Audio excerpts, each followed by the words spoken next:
अरे बन पैसे काटबे पापाजी, चंदन होला काड़िया।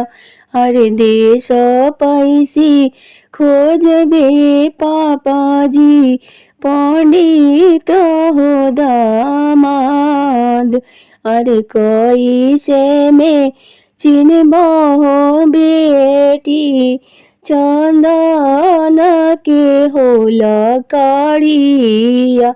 अरे कैसे में चिन्हबो हो बेटी, पंडित हो दामाद।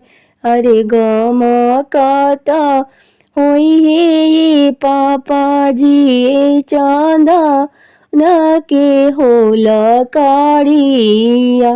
अरे मांग जर लीलराए पापाजी, पढ़ लहो पंडितावा। अरे मांग जड़े लीलराए पापाजी, पढ़ लहो पंडितावा। अरे झाड़ के बिछाइबे पापाजी, अपनी हो जाजी मामा। अरे झाड़ी के बिछाइबे पापाजी, अपनी हो जाजी मामा।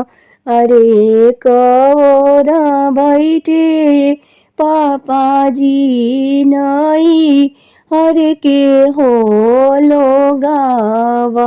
अरे दूसरे ओरिया बैठे पापाजी, ससुर के हो लोगावा। अरे रोवेते तो उठिए पापाजी, नई हर के हो लोगावा। अरे हंसते तो उठिए पापाजी, ससुर के हो लोगावा।